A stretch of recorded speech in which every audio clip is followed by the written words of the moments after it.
User name आणि password हे शिक्षकांचं जे मुख्याध्यापकांनी आपल्याला तयार करून दिलेलं आहे ते युजर आय डी आणि पासवर्ड वापरले आहेत मी आणि साइन इन करतो. या ठिकाणी मी शिक्षकांच्या लॉग इनमध्ये आहे, लक्षात घ्या. श्री सतीश पाटील नावानं आपण टीचर ॲड केलं होतं, मुख्याध्यापक लॉग इनमधून तुम्ही पाहिलं होतं.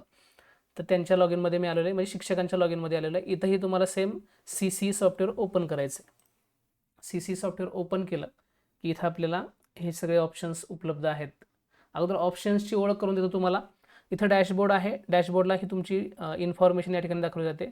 क्लासेस किती आहेत माझ्याकडं सब्जेक्ट्स किती आहेत, माझ्याकडे स्टुडंट किती ॲड झालेत माझ्याकडे आत्तापर्यंत ते इथं असतील, ही माहिती आहे. आणि क्लासेस वाईज इथं तुम्हाला सब्जेक्ट दिसतील. इथं हे फक्त इन्फॉर्मेटिव्ह आहे, याच्यामध्ये काही काम करायचं नाही आपल्याला.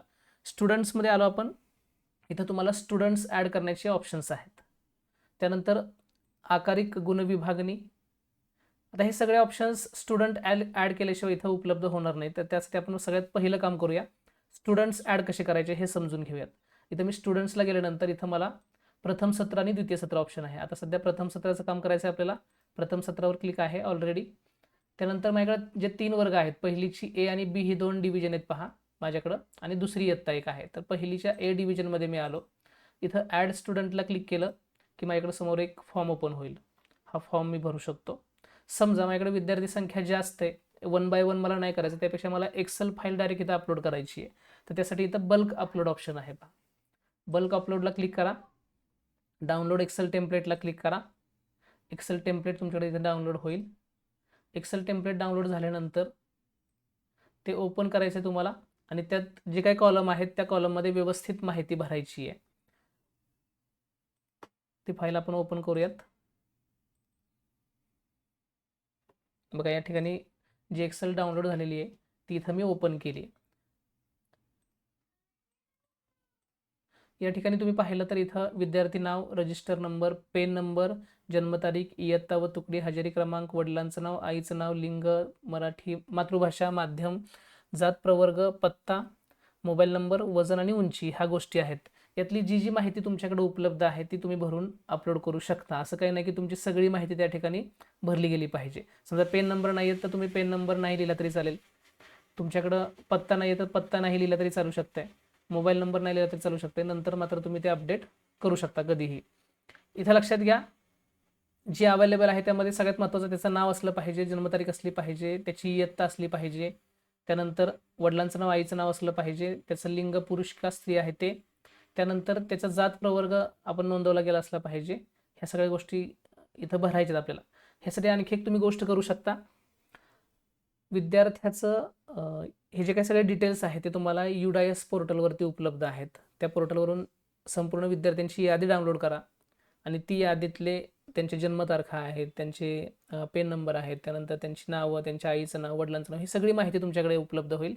ती माहिती डायरेक्ट कॉपी पेस्ट तुम्ही इथं करू शकता. फक्त एक काळजी घ्यायची आहे, तुम्ही ज्या वर्गाचा इथं हे नोंदवणार आहेत, तुम्ही आता एक लक्षात घ्या, ज्या शिक्षकाला जेवढे वर्ग असेल तेवढ्या वर्गांचं एकत्रित फाईल तुम्ही इथं अपलोड करू शकता.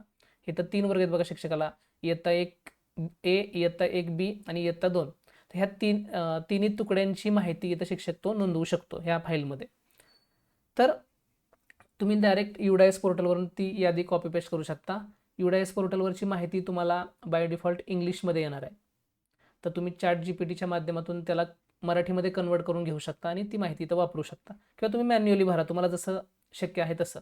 ही माहिती भरली की ही फाईल एक्सेलमध्ये सेव्ह करा ॲज इट इज, आणि एक्सेलमध्ये सेव्ह केल्यानंतर तुम्हाला पुन्हा आपल्या पोर्टलवरती यायचं आहे, आणि इथं अपलोड फाईल म्हटले पाहिजे. इथं आपण टेम्पलेट डाउनलोड करून घेतली. आता इथं अपलोड फाईलला क्लिक करायचं. इथं फाईल अपलोड ला क्लिक केलं तुम्ही की व्हॅलिडेट फाईलला क्लिक करायचं तुम्हाला, आणि व्हॅलिडेट फाईलला क्लिक केलं की तुमचे सगळे इथं विद्यार्थी ग्रीन कलरमध्ये जर आले तर समजायचं की तुमचं व्हॅलिडेशन योग्य आहे, माहिती भरलेली सगळी योग्य आहे. आणि अपलोड करून टाकायचं तुम्हाला. जर काय एरर दाखवले गेले तर ते एरर कोणते समजून घ्यायचे, आणि त्या एररवरती काम करायचं. तुम्ही पुन्हा ती फाईल ओपन करून त्यात दुरुस्ती करून घ्यायची, आणि तुम्ही इथं सेव्ह अपलोड केलं की सगळे विद्यार्थी तुमचे अपलोड होऊन जातील. फाईलमध्ये जात प्रवर्गला ड्रॉपडाऊन आहे, इयत्ता सिलेक्ट करायला ड्रॉपडाऊन आहे, माध्यम सिलेक्ट करायला ड्रॉपडाऊन आहे, त्यानंतर मातृभाषा सिलेक्ट करायला ड्रॉपडाऊन आहे. तर ते तिथं तुम्ही ड्रॉपडाऊनच सिलेक्ट करायचं, लक्षात आहे. तिथं कॉपी पेस्ट करत बसायचं, नाही. पुन्हा एकदा दाखवतो.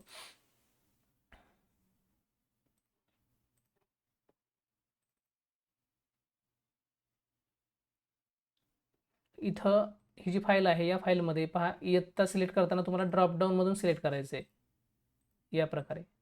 त्यानंतर मातृभाषासुद्धा तुम्हाला ड्रॉपडाऊनमधून सिलेक्ट करायची आहे, लक्षात घ्या. इथं कॉपी पेस्ट करायचं नाही. ज्या ठिकाणी ड्रॉपडाऊन आहे त्या ठिकाणी तुम्हाला माहिती ड्रॉपडाऊनमधून घ्यायची आहे. इथं जात प्रवर्ग देखील तुम्हाला ड्रॉपडाऊनमध्ये उपलब्ध आहे, तिथूनच घ्यावे लागतील. आणि एवढ्याच गोष्टी ह्या तुम्हाला ड्रॉपडाऊनमधून घ्यायच्यात. बाकी मग तुम्ही सगळी माहिती कॉपी पेस्ट करू शकता.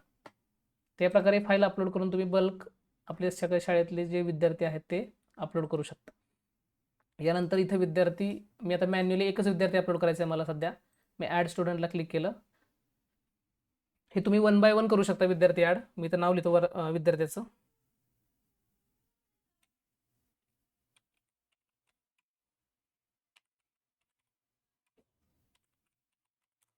विद्यार्थ्याचं नाव लिहिलं, त्याची इयत्ता इथं सिलेक्ट केली. फोटो असेल तर फोटो आपण इथं चूज फाईल करून फोटो अपलोड करू शकतो. त्यानंतर रजिस्टर नंबर त्याचा एक लिहिला मी. पेन नंबर माझ्याकडे सध्या नाही आहे, मी नाही लिहित. जन्मतारीख त्याची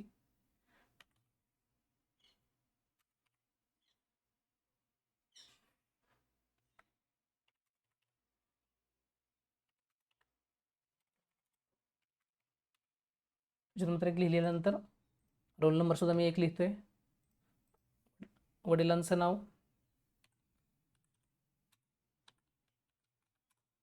आईचं नाव लिहितो या ठिकाणी. त्यानंतर त्याची मातृभाषा सिलेक्ट केली, मीडियम सिलेक्ट केलं. ॲड्रेस सध्या नाही लिहित मी, मोबाईल नंबरसुद्धा नाही लिहिते. जेंडर पुरुष आहे. कॅटेगरी त्याची कुठली असेल ती OBC.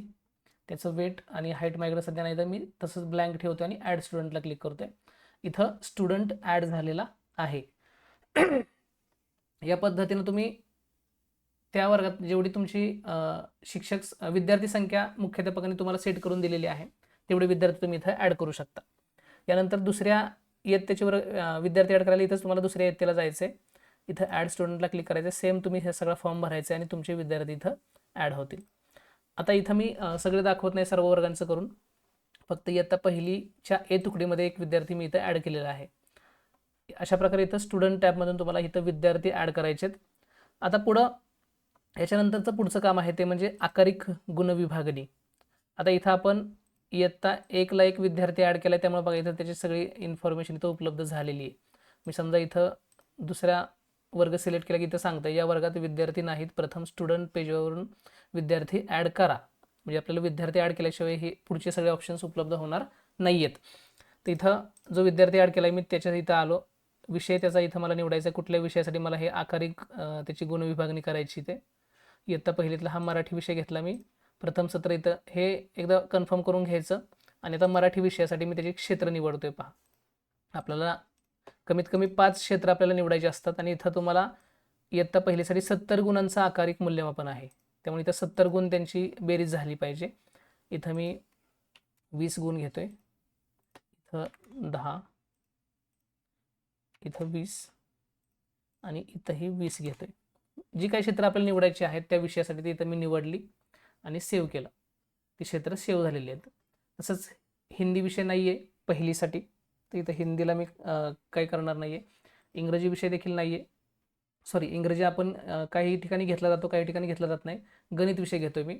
गणित विषयाला मला तोंडी काम, उपक्रम प्रकृती, स्वाध्याय वर्ग आणि चाचणी हे 4 ऑप्शन मी निवडले आणि याच्यामध्ये मला 70 गुणांची बेरीज करायची, किंवा मी सगळे क्षेत्र देखील निवडू शकतो, पण त्याचे गुण मात्र सगळ्यांची बेरीज एकूण 70 झाली पाहिजे.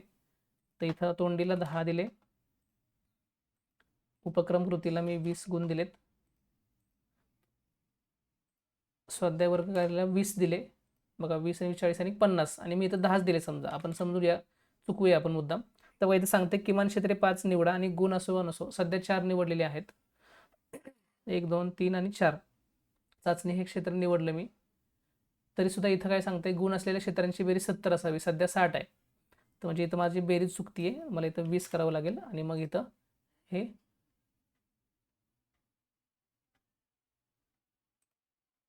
सेव्ह करायचं आहे. इथं सेव्ह होणार आहे, गणितसाठी हे सेव्ह झालं. या प्रकारे आपल्याला जे जे विषय असतील त्या वर्गांचे त्या विषयांसाठी हे सेव्ह करायचं आहे. कलाकार्यां व शारीरिक शिक्षणाला आपल्याला इथं 100 गुणांचं आकारिक असणार आहे, कारण तिथं संकलित नसतं. त्यामुळे त्या प्रकारे आपल्याला हे सिलेक्ट करून इथं आपल्याला गुण द्यायचे आणि सेव्ह करायचे. हे तुम्ही काय करू शकता, प्रत्येक विषयाला सेव्ह केल्यानंतर इथं हे सगळ्या विद्यार्थ्यांना लागू होणार आहे. आपण जी काही क्षेत्र निवडतोय त्या विषयांची ही सर्व विद्यार्थ्यांना लागू होतील.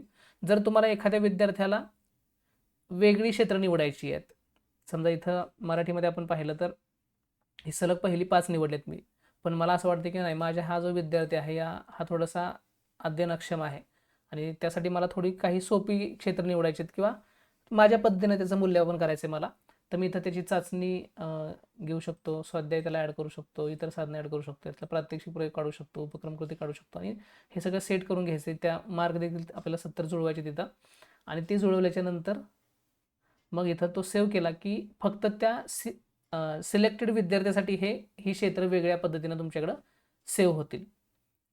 तुम्ही इथं निवडलेली जी आहे डाव्या बाजूला ती सर्व विद्यार्थ्यांना लागू होतील. विषय निवडला आणि सिलेक्ट केली की ती सगळ्या विद्यार्थ्यांना सेम त्या प्रकारे गुणदान होईल. तुम्हाला जर सेपरेट प्रत्येक विद्यार्थ्याचं वेगळं वेगळं करायचं असेल गुणदान, तर तुम्ही इथून ते करू शकता. असे 2 ऑप्शन ठेवलेत आपण. आकारिक गुण विभागणी झाल्यानंतर आपल्याला पुढचं काम असणार आहे ते आकारिक गुण नोंद. मी फक्त मराठी आणि गणित विषयासाठी नोंदवलेलं आहे.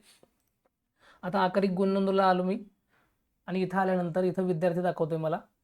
इथं वरती पहा इयत्ता, विषय आणि प्रथम सत्र. इथं विषय आपण सगळे जो पाहिजे तो इथं सिलेक्ट करू शकतो. इथं मी मराठी विषय घेतला तर माझ्या वर्गात जेवढे विद्यार्थी असतील ते सगळे विद्यार्थी मला इथं खाली दिसतील लिस्टमध्ये आणि त्यांची जी काही क्षेत्र निवडलेली आहेत ते क्षेत्र इथं मला समोर दाखवते. तर इथं मला हे जे 4 क्षेत्रांना मी इथं मार्क घेतलेले आहेत 20-20, त्यातले मला इथं त्याला गुणदान करायचे.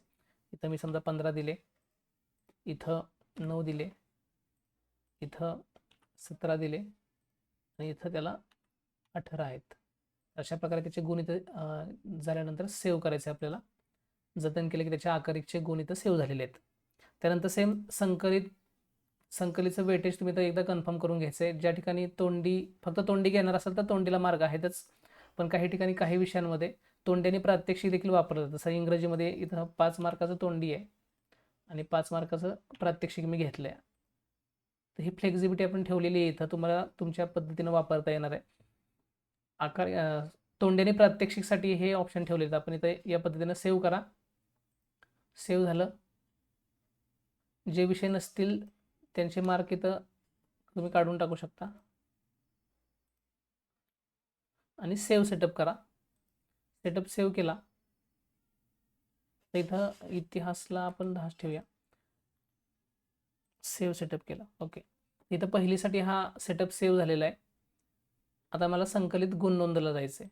गुण नोंदला आलो की मी इथं मला मराठी विषय घेतला. मी मराठी विषयाला इथं 10 पैकी 9 पडले, त्याला असं समजूया आपण, आणि 20 पैकी 15 पडले. सेव्ह केलं. दुसरा विषय घेतला गणित. गणित विषयाला पण 9 आणि 18. सेव्ह केलं. त्यानंतर पुढचा विषय घेतला परिसर 1, 9. ॲक्च्युली पहिलीला परिसर अभ्यास 1 नाही आहे, पण मी इथं दाखवते तुम्हाला. थोडंसं हे अपडेट होऊन जाईल. ज्या वर्गाला जेवढे विषय आहेत तेवढेच विषय तुम्हाला इथं दाखवले जातील, त्यामुळं बाकीचे विषय इथं दाखवले जाणार नाहीत. आणि हे ऑटो सेव्ह आहे, लक्षात घ्या. तुम्ही इथं आलात आणि मार्क भरले तुम्ही इथं बघा की हे इथं खाली तुम्हाला ऑटो सेव्ह झालेलं पाहायला मिळेल.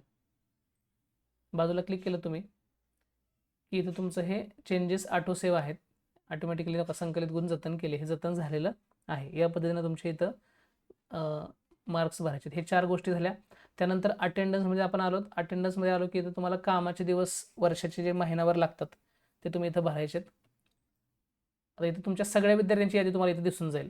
समजा मी इथं बघा कामाच्या दिवसामध्ये 15 ॲड केलं की खालच्या सर्व विद्यार्थ्यांना हे 15-15 ॲड होत जाणार आहे. आणि मग तुम्हाला ज्या विद्यार्थ्याचे बदलायचे ते तुम्ही इथं कमी जास्त करू शकता.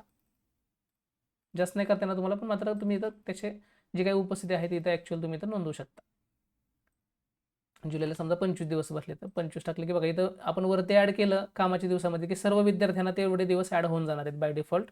आणि मग तुम्हाला ज्या विद्यार्थ्याची फक्त बदल करण्याची गरज आहे त्या ठिकाणी तुम्ही बदल करा. बाकी सगळ्यांना सेम तिथं उपस्थिती तुम्हाला दिसून जाईल.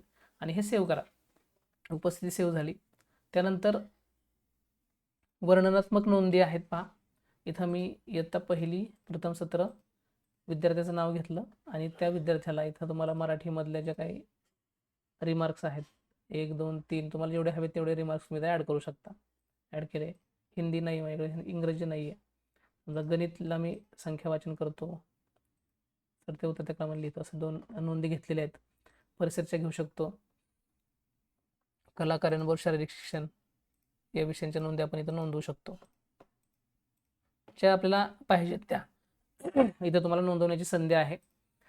समजा इथली एखादी नोंद तुम्हाला योग्य वाटत नाहीये किंवा तुम्हाला जी हवी आहे ती इथं नाहीये ह्याच्यामध्ये ड्रॉपडाऊनमध्ये, तुम्ही एक काम करू शकता. काय करू शकता, समजा मला इथं आता परिसर 1 मध्ये किंवा गणितमध्ये मी ते एक नोंद ॲड करतोय बा माझी स्वतःची. तुम्हाला कस्टम स्वतःची लिहायची तर तुम्हाला इथं लिहिण्याची संधी आहे.